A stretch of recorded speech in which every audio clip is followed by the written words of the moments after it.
अब तक आपने देखा। बड़ो, जीत के लालच में ऐसा भी क्या अंधा होना कि किसी और को चोट पहुंचा दी जाए। ये कहना चाहो से तुम? बाबूजी, मेरे कहने का मतलब यो से कि हमारे लिए हमारी पत्नी के मान सम्मान से ज्यादा कुछ भी ना है, और इस बात का फैसला करने का सिर्फ एक तरीका से, और वो तरीका है दंगल। मैं पहलवान राणा सिंह अलावत आयरन मैन के विजेता लाखा सिंह अलावत को आयरन मैन के दंगल की चुनौती देता हूँ। बोल मंजूर है कि नहीं? मैं पहलवान लाखा सिंह अलावत पहलवान राणा सिंह की यह चुनौती स्वीकार करता हूँ। अब आगे। अरे वाह छोरे, आज तन्ने जो किया से वो सिर्फ अच्छा दोस्त और एक अच्छा साथी ही कर सके हैं। पर बुआ जी, ये सब करने की जरूरत ही क्या थी? लक्की जी को कितना दुख हो रहा है ये चुनौती स्वीकार करके। आप बुआ जी, आप ही जाओ और यो चुनौती रद्द करवा दीजिए ना। मैं लक्की जी को इसे ना देख सकती। अब बहुत देर हो गई है बड़ो, अब तू चाहकर भी ना कुछ ना कर सकती। पिंकी भाभी कुछ भी करेगी, किसी भी हद तक जाएंगी ये कुश्ती करवाने के खातिर। पिंकी? हाँ पिंकी भाभी। बड़ा दुख इस बात का ना से कि राणा भैया ने हमें आयरन मैन की चुनौती के लिए ललकारा। दुख इस बात का से कि उन्होंने पिंकी भाभी की बातों में आकर ना ये सब किया। उनकी खुशी के लिए ना मैं ऐसी 100 चुनौतियों को स्वीकार कर लूंगा, पर मैंने कभी ना सोचा था कि राणा भाई बदल जाएंगे। यो क्या कह रहे हो आप लक्की जी? तन्ने याद से वो जब मैंने राणा भाई को बोलता कि प्रज्ञा घर जाना से, और भाई मान गए थे, पर एंड टाइम पर पिंकी भाभी ने उनको मना कर दिया। वो लकी बकरियावाल जा रहा है तो मैं सोच रहा हूँ इसके साथ मैं भी चला जाऊँ। बहुत दिन हो गए ना प्रज्ञा से मिले हुए, तो मैंने कहा मैं भी मिल लेता हूँ। मैं जानू राणा जी कि आपको प्रज्ञा की बहुत याद आ रही है, पर आपको तो पता ही होगा कि उसी की वजह से हमारे घर में इतनी बड़ी विपत्ति आई है। क्योंकि वो ना चाहती थी कि राणा भाई और प्रज्ञा की ये दूरियां से ना वो ठीक हो जाए। और वो उस दिन जब बुआ की मेहंदी थी, उसने सारा दिन तुझे काम में उलझाए रखा और खुद फ्री बैठी रही। और पता है मुझे कब विश्वास आया? जब मैंने अपने कानों से सुना, और यो बात वो अपनी माँ से कर रही थी। लकी जी ने आके बड़ों की सब हरकतें देख ली, उसके बाद जो बड़ों को डांट पड़ी माँ, उसकी तो बैंड बज गई। हाँ, हमने भी कुछ कम ड्रामे ना किए। हम तो बेचारे बने हुए थे कि सुबह से बस काम ही कर रहे। अभी तो बड़ों की ऐसी हालत से ना कि सुबह से रात तक बस काम ही कर रही से।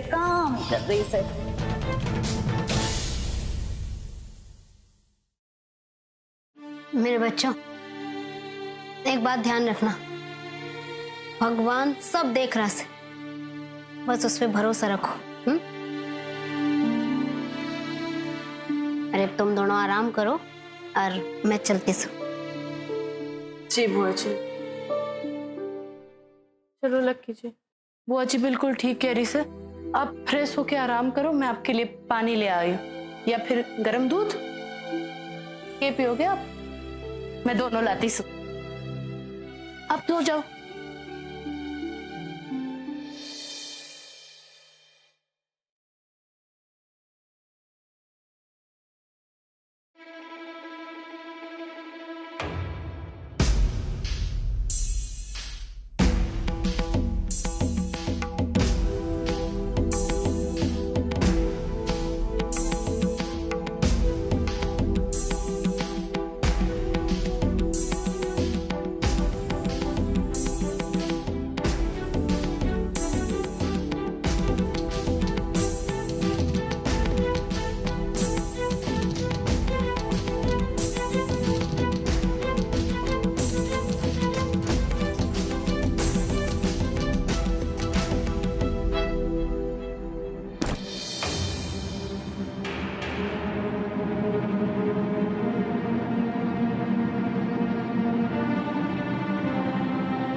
सुनो बुआ जी, क्या हुआ?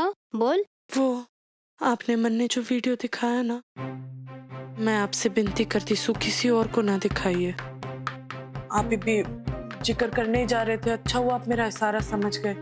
अगर घर में किसी ने वो वीडियो देख लिया ना बुआ जी, तो महाभारत शुरू हो जाएगी। वैसे भी घर के हालात काफी नाजुक से, अब हमने सोच समझ के काम नहीं लिया ना तो बंटवारा तो तय है बुआ जी। समझे हूँ, पर तू चिंता ना कर, तू बस हमारे पे भरोसा रख। किसी को कानों कान खबर तक ना होगी वो वीडियो के बारे में। ठीक से बुआ जी। अब जाके सो जा। आप भी जाओ।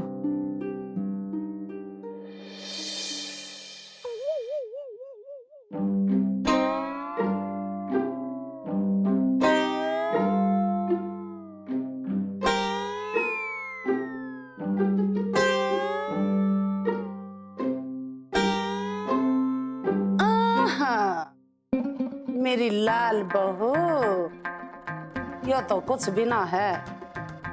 तने तो मैं नीचे ते ऊपर ताई सोने ते ढक दूं।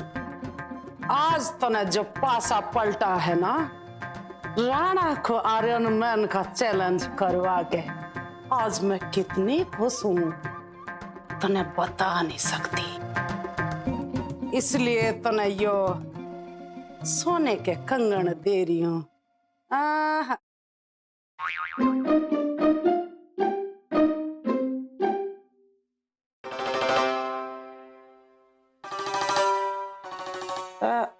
हाय हाय राणा के बापू, नो क्यों मुंह लटका रखा? क्या हो गया थारे? मुंह ना लटका रखा, परेशान सू। मैं अभी राणा से मिलके आ रहा हूं। उसको मैंने इतना समझाया कि यो जल्दबाजी में जो फैसला लियो है वो ठीक ना से, पर उसके सर पे तो भूत सवार है।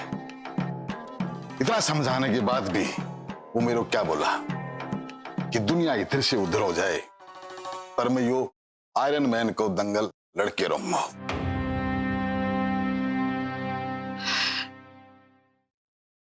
पता नहीं किसकी नजर लग गई दोनों भाइयों के प्यार को।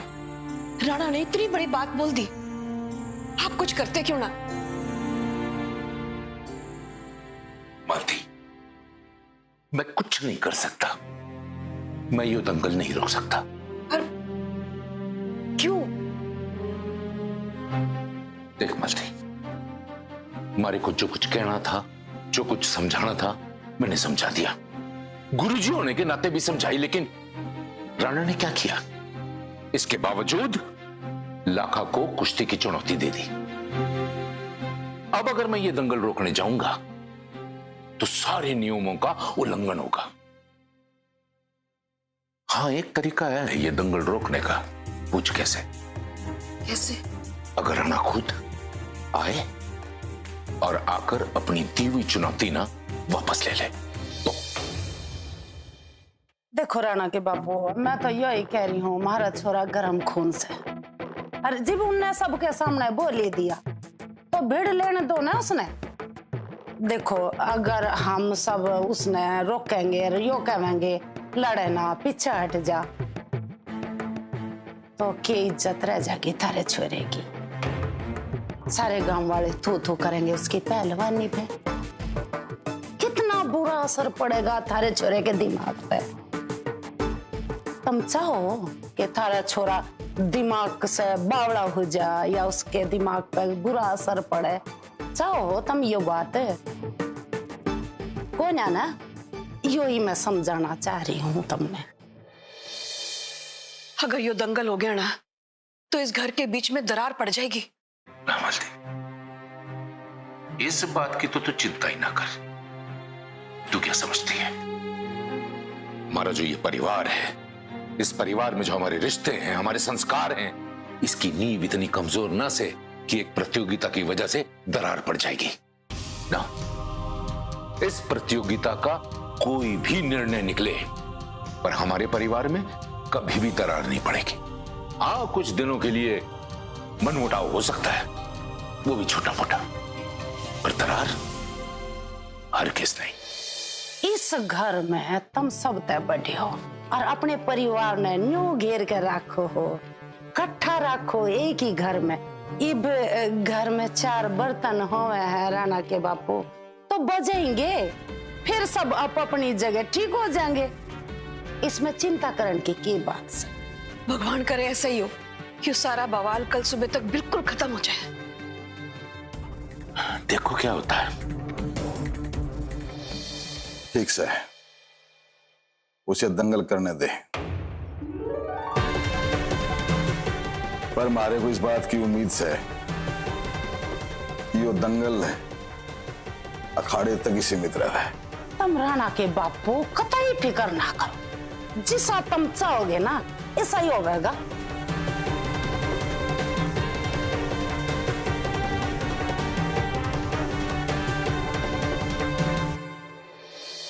यो दंगल इस घर तक पहुंचे या ना पहुंचे, पर इसका परिणाम जरूर इस घर की नींव के हिला के दे देगा। मेरा नंबर 1 बनने का सपना जल्दी पूरा हो जाएगा और इसकी शुरुआत तो कल ही हो जाएगी। जी बड़ों के नाम का धमाका होगा। मैं भी देखूं कि बड़ों के नाम के पोस्टर कैसा छपते हैं इस गांव में। अम्बा माँ जी जल्दी आइए ना, मंदिर जाना से। अरे लट्टू तू तैयार ना हुआ से? आज मेरे को स्कूल ना जाना। आज मैंने स्कूल ना जाना। क्यों, क्या हुआ? क्योंकि आज हमारे स्कूल में सारे बच्चे पिकनिक के लिए जा रहे हैं और हर साल की तरह माँ ने पिकनिक के लिए पैसे नहीं दिए, तो घर में ही रहूंगा मैं। अब क्या करूं? कोई बात ना से, इस बार तू पिकनिक पे जरूर जाएगा। थारी चाची थारी को पैसे देगी। सच्ची चाची? इससे यो घर की जिम्मेदारी हमारे सर पे है ना, तो थारी चाची थारे को पैसे जरूर देगी। कितने पैसे देने हैं वहां पे? बस 500। रुको,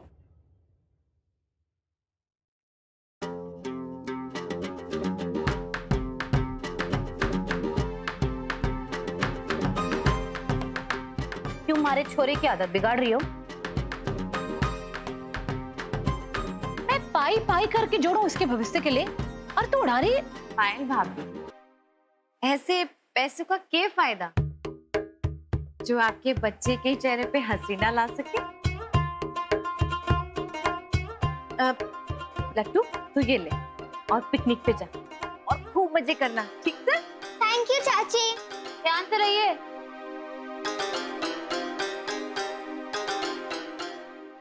प्रज्ञा, मने 1000 रुपए दे, मने जरूरत है। हाँ हाँ क्यों नहीं, 1000 क्यों, जितने चाहिए उतने ले लो। पर उसके लिए ना आपको हमारा काम करना पड़ेगा।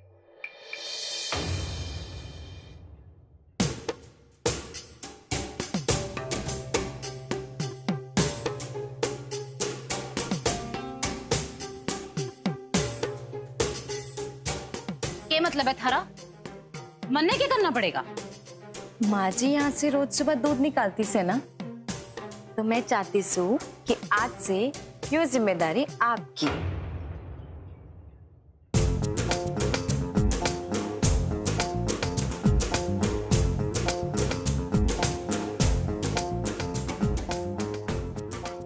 तुम्हारे से ना दूध वूध ना निकाला जाएगा, समझ गई?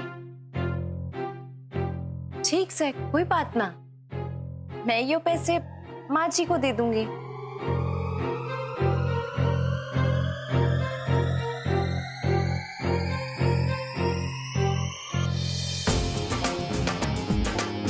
ठीक से।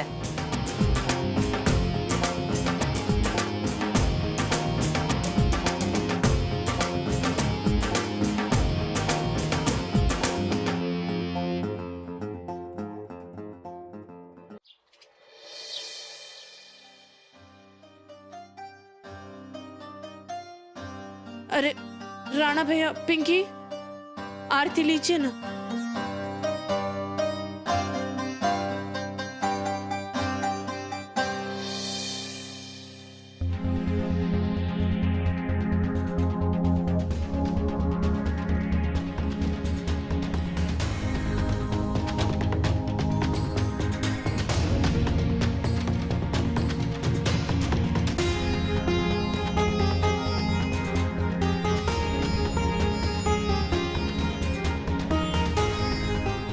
पिंकी जी मारे को एक जरूरी काम से, तो मैं वो निपटा गया था।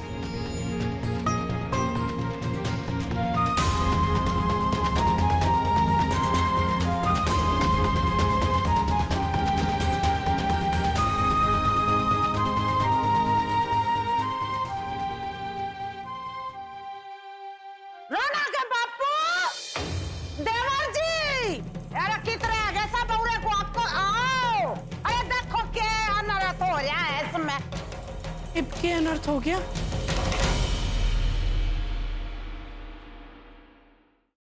क्या बात हो गई भाभी? क्यों चिल्ला रही? अब भाभी, ऐसी क्या बात हो गई जो आपने पूरा घर सर पे उठा लिया से? अरे कमला, क्या अनर्थ हो गया ऐसा जो इतनी जोर से चिल्ला रही है तुम? यो अनर्थ हो गया, यो राणा के बापू, यो देख। सिरसा सरपंच चुनाव क्या घर तोड़ने वाली बड़ो बहू है आधुनिक सोच का प्रतीक?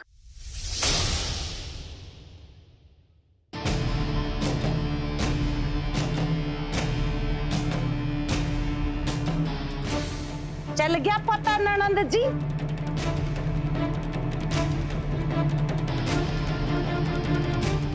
अच्छा, तो यो पासा फेंका से माझी ने। मानना पड़ेगा आपको माझी।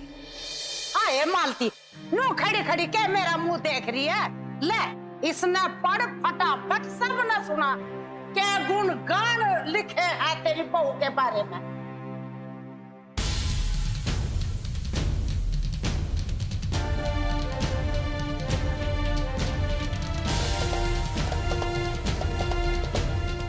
इतनी बड़ी फोटो?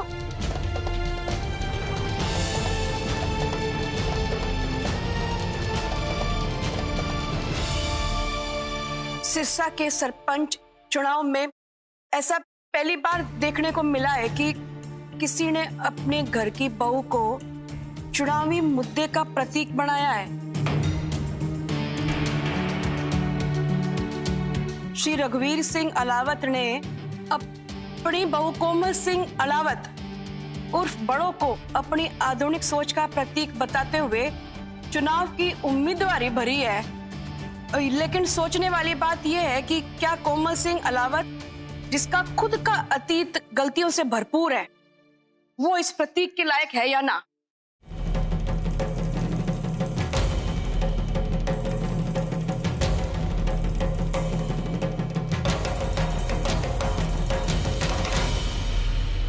या फिर ये सब एक चुनावी जुमला है?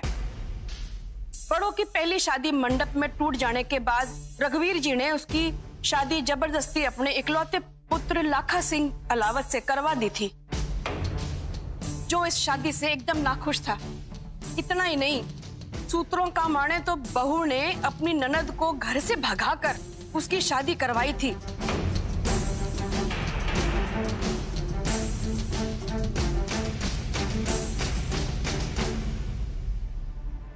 जिससे पूरे खानदान में मनमुटाव की स्थिति पैदा हो गई थी।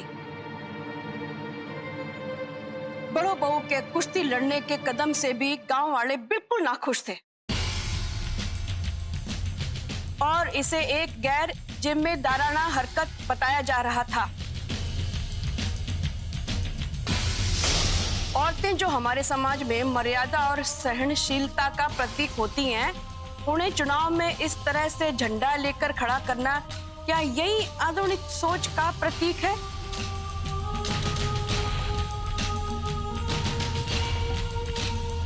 कहीं ऐसा तो नहीं कि रघुवीर सिंह अलावत अपनी बात को प्रभावित करने के लिए इस आधुनिकता की सोच को खींचे चले जा रहे हैं? अब तो ये वक्त ही बताएगा कि ये आधुनिक सोच रघुवीर जी को चुनाव जिताती है या हराती है।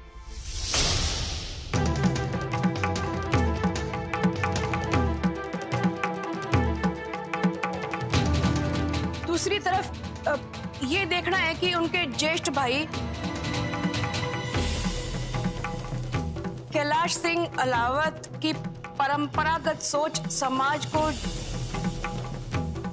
जोड़े रखेगी या नहीं। कहीं बड़ो बहू का बदनाम नाम ही रघुवीर जी की हार का कारण तो नहीं बन जाएगा? ये तो वक्त ही बताएगा।